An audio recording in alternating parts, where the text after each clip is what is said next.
Hello. Good evening. It's been a long day, and hopefully, you had a lot of good sessions since morning. This session, we are going to actually start with understanding containers, Kubernetes, and yes, as well as Google Cloud. So, just before we start, just a word of to understand how where we are. How many of you know about containers? Excellent. How many of you know about Kubernetes? Excellent. And Google Cloud? Yeah, I mean, you are experts than me then. You already know everything. But let me try to give a different perspective.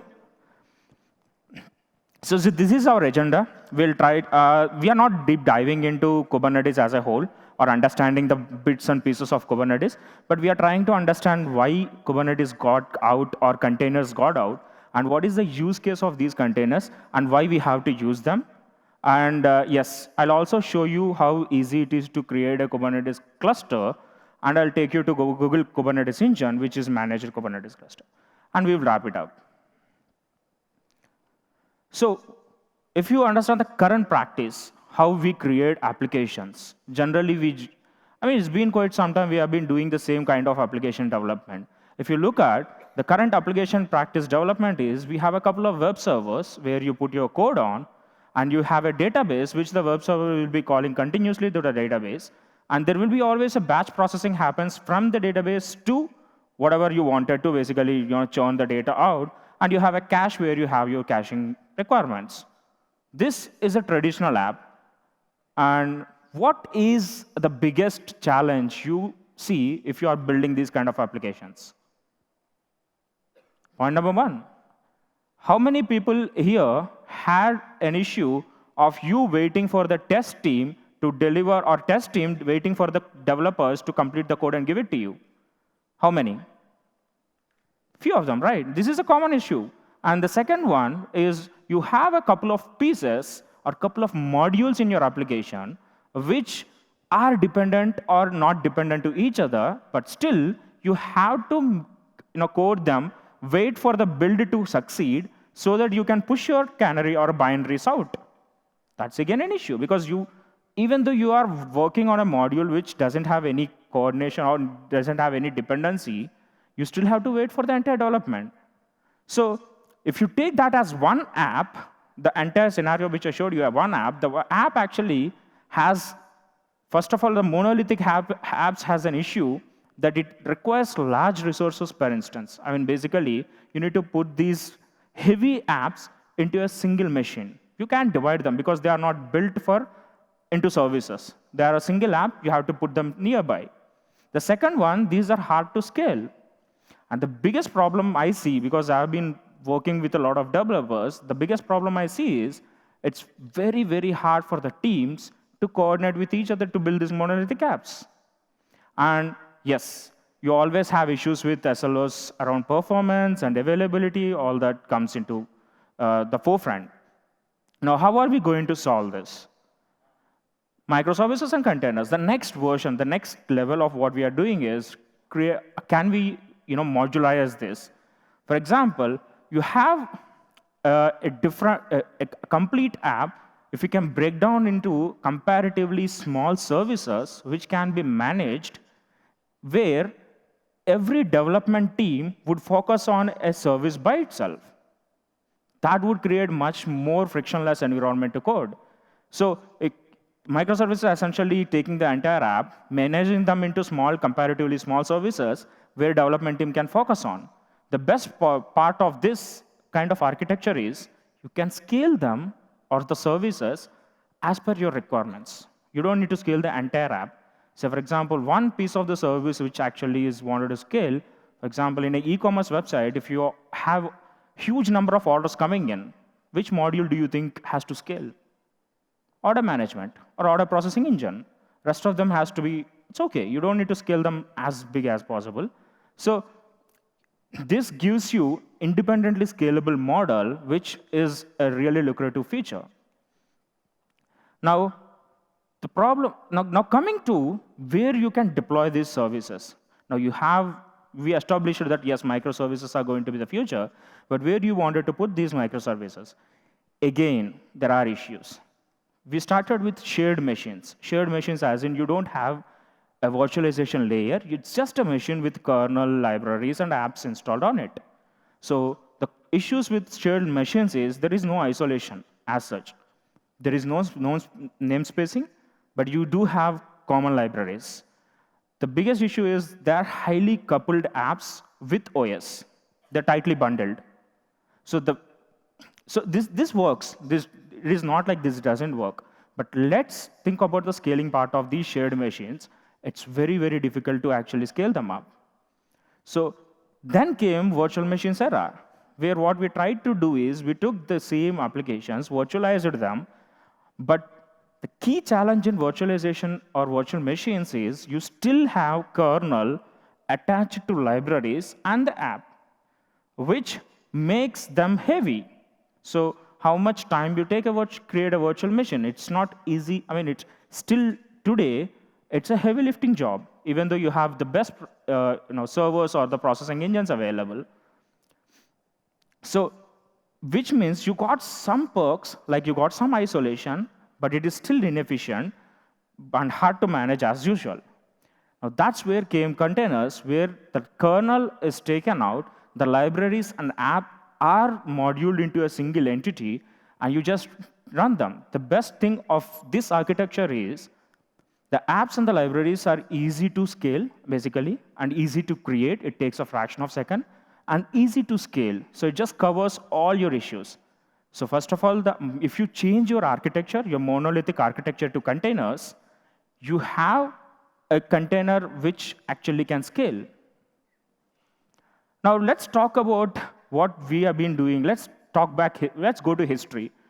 So for last 15 years, in Google, we are creating a lot of powerful infrastructure. It's been like 15 years we started building this company. And yes, we are kind of a startup of our own.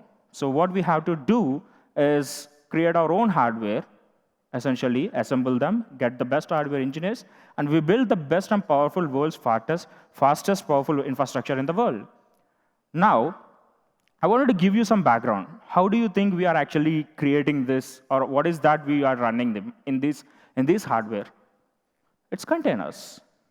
We actually run all our services on containers. So if you look at the search, Gmail, Maps, YouTube, and Chrome, all are enabled on these data centers using containers. So this is a kind of a slide which gives you a technical innovation we are bringing to table. How many of you know these names as such?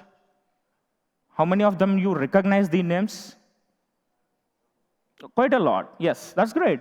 So these are, for people who doesn't know, these are actually white papers which Google created. You can just go ahead and Google them. These are white papers which Google released it, which spanned upon the open source implementations and later period of time. So we are kind of pushing the boundaries in terms of managing the huge data. By the end of that, the entire infrastructure is built on the microservices architecture. To give you a perspective, there is a white paper called Borg. If you look at it, there is a white paper called Borg, which is our implementation of container engine. Now, how to orchestrate these containers. So Borg is there for 10 years before even the Docker exists. And this is the way we used to run. And we started running, today we create 2 billion containers every week, and it is growing. Now, how we can achieve that is essentially,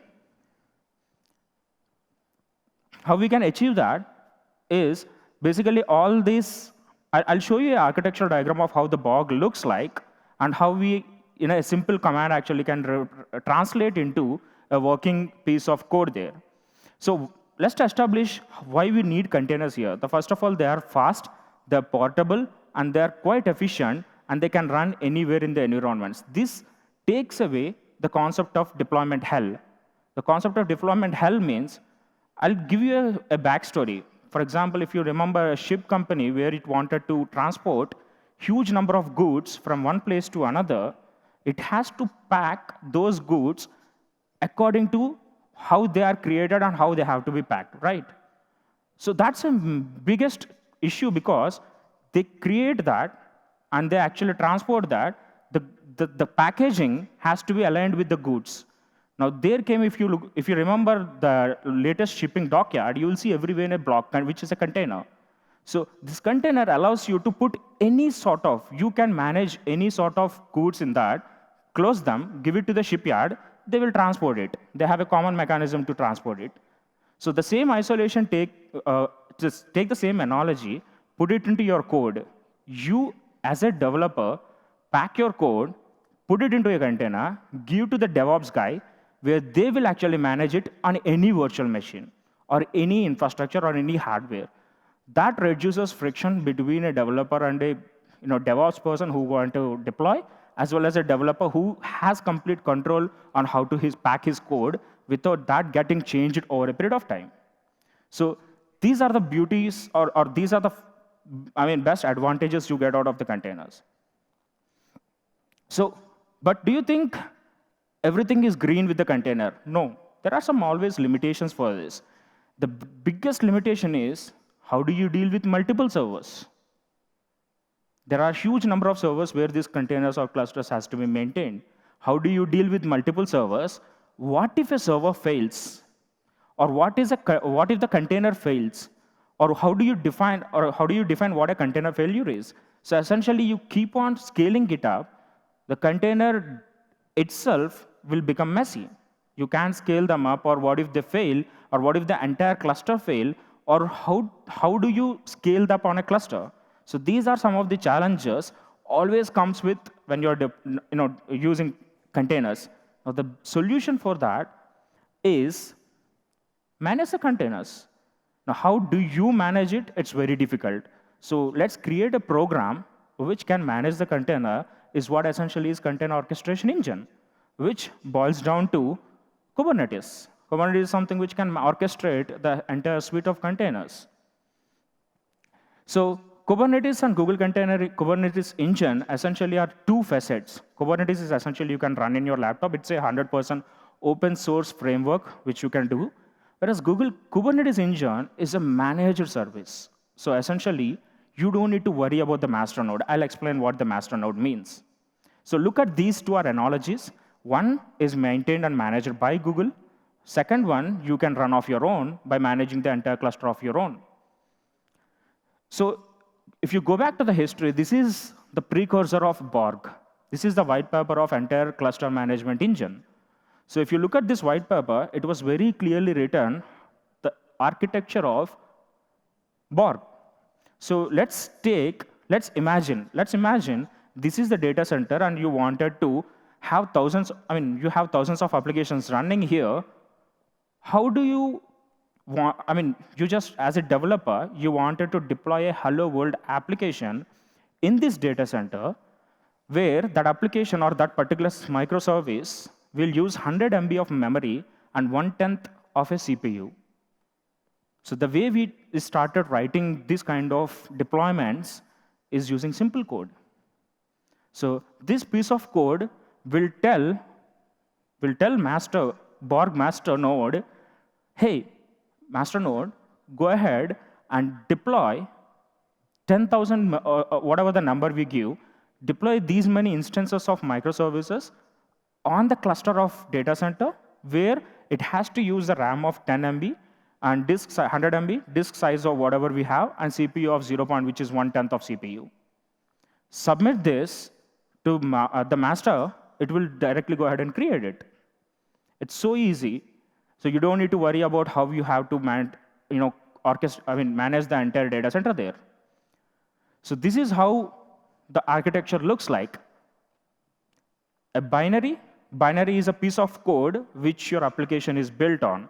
You take the binary, you have a configuration file which talks about the binary, which is sent to a repository. Now the same binary will be given to the Borg master. The Borg master will take the binary and deploy that into the nodes. Every node here, the bottom 4 pieces which are represented here, every node is a same OS, same Linux OS. And every node has a Borglet, which is a kind of program which can listen to the Borg master. So you have suite of machines down, deployed by, which has boglets installed on it, the boglets will take care of listening to the master, where it can deploy the nodes and start running them. So this is how we were able to achieve the same small piece of code which I showed you in the earlier slide, this slide, which we have passed on to the Bog master, will start deploying n number of microservices directly. Now, once it happens, the Bog master starts creating Hello World application all over data center. You don't need to worry about scaling it up. You just need to tell the configuration, what size it has to be used, push it across. As simple as that. Now, where Kubernetes comes here is, Kubernetes is kind of a container orchestration engine which supports multiple clouds. And it is inspired by, it's direct derivative of the Borg, which I just showed you. So the Borg, which is used by Google, the same, I'll show you an analogy, the same actually, the architecture is taken out and are created as a Kubernetes. It's completely open source. It is donated to open source community. So the end goal of Kubernetes is don't manage your applications, don't manage your machines, manage your applications well. So cloud native computing foundation, essentially, you can't run entire clusters, containers individually. You have to orchestrate, you have to monitor them, you have to distribute them. So there are so many open source projects which are formed under Cloud Native Computing Foundation, CNCF, where Google donated Kubernetes as one of the project to it, which is part of orchestration. So right now, the Kubernetes is in 1.8. The stable version is 1.8. It has 4,500 plus contributors and about 3,000 GitHub stars in it. And there are a huge number of contributors to it. So essentially, which boils down to a point that if you are using or if you are building your apps on Kubernetes, there is a high chance that the same app can be run on a multi-cloud environment, be it on anywhere. So that's the added advantage you get out of it. So 10,000 view food, basically, if you look at Kubernetes on a very high level as an end user, this is how it looks like. You have a master node. Users are you people who are going to talk to the master node, developers. And the nodes are essentially machines. So if you look at the machines, every machine is installed with Kubelet, which is a service designed to talk to the master node. And the users can talk to the master node using either API call or a CLI command line. CLI actually against calls API behind the lines. And user interface. You can build your own user interface using the APIs and can actually go ahead and call with that. So if you look at the 4 pieces in the master node, etcd is kind of a database, CoreOS database, where it can store the content. So state of the nodes which are available, schedulers, which schedule the desired state configuration, and controllers actually. So now let's come to Kubernetes, how the same model of Borg translated to Kubernetes looks like. You take the Docker image, you build your application as a container, which is a Docker image, push it into Docker private GitHub repository, and push a configuration file to the master node. The configuration file is written in YAML. So everything in Kubernetes is declarative. Just submit a YAML file. It will understand how to reorganize. The Kubernetes master node will figure out a way to do rest of the work for you. So the master node, the YAML file is parsed and taken care. And then, according to the YAML file which was submitted, the individual services will be pushed across. Again, those services are taken away from the GitHub private repository you have. So the declaration happens on the top of it, where the configuration file, which is a YAML file. Once the declaration is made and pushed to master node, the master node, with the help of scheduler, actually go ahead and pushes the services into different machines, which are hard machines, which are virtual machines, and keeps on running them. So as an end user, all you just need to care about is you make an API call. An API call is just an API call, or a CLI command line, anything. just make an API call to the Kubernetes engine or Kubernetes cluster. It just works. So all you just need to is understand how many command lines you have and keep on trying them and creating a machine of your own. So before I go into deployment sets and deployments and replica sets, let me give you a background on the smallest commodity in Kubernetes. The smallest commodity in Kubernetes is called pod. So what's a pod? Essentially, if you look at, you are the end user, that's a Kubernetes master node, which is going to create or orchestrate pods. So you don't need to create pods yourself. Pods are created using replica sets. So a replica set is essentially what creates the pods, which are individual units. Pods comprises of multiple containers. So just to make sure you understand, the containers are the smallest pieces, which runs a smaller service.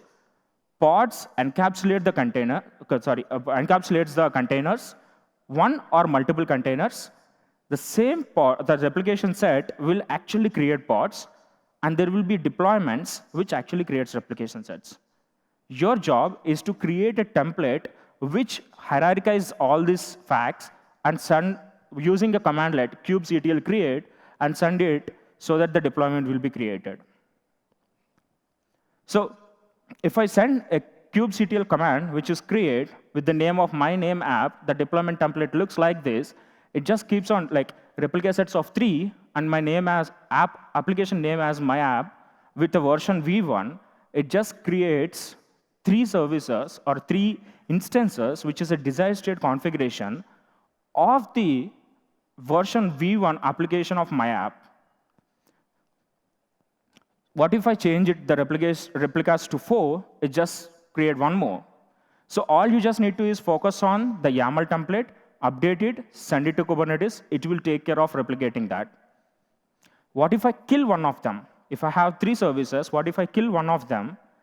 It just maintains the state. So any hardware failure, any service level failure is already taken care.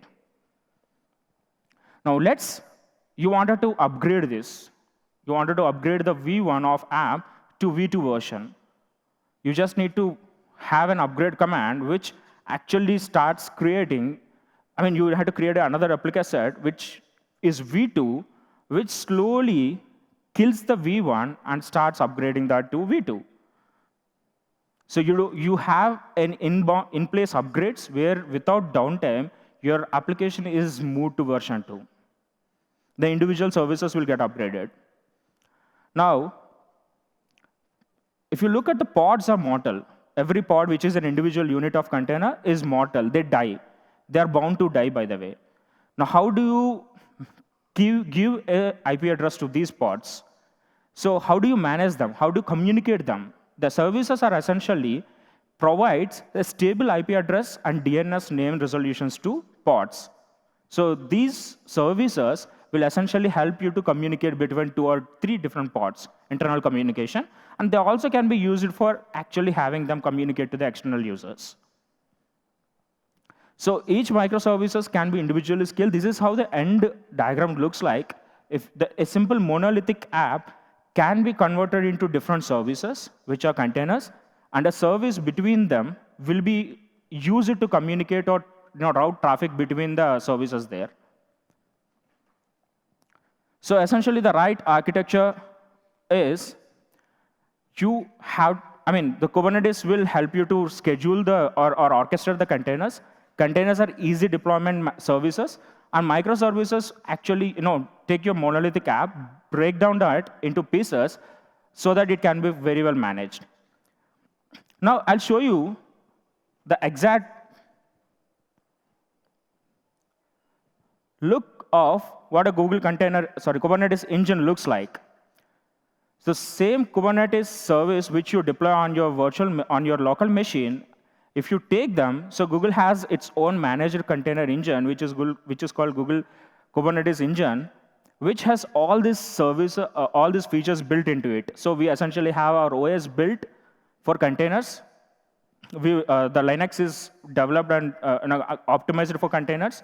You get a private GitHub repository. You get a fully managed service. It's a fully managed service, and you have a Docker image support.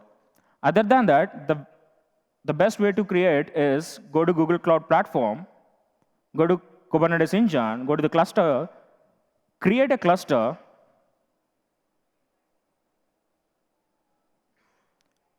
and just key in your details.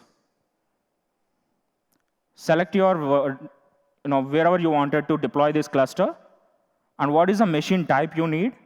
You can customize your machine types. So maybe you can select, I want 32 cores and 160 GB of RAM, and I want maybe 7, whatever the size you want.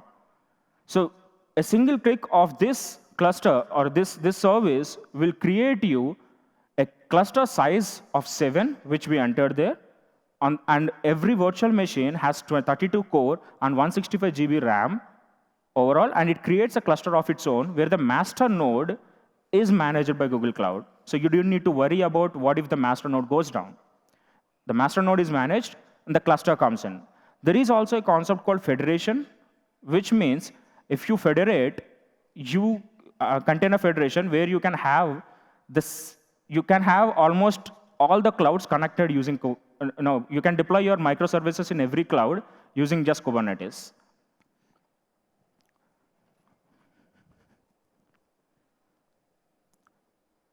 Yeah, so I think we are just in time.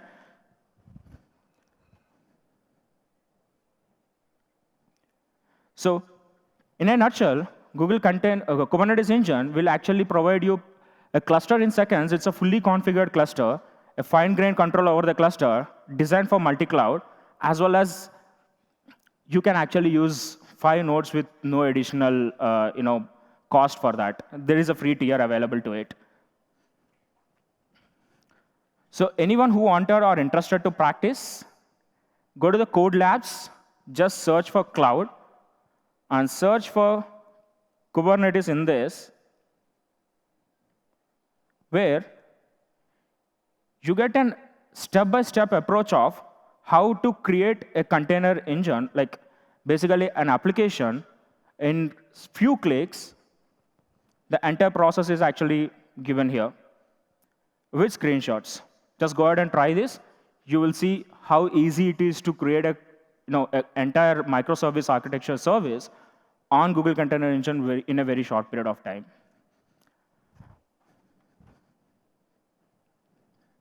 And thanks for coming here. And I'll be there around. If you have any questions, feel free to talk to me. Thank you.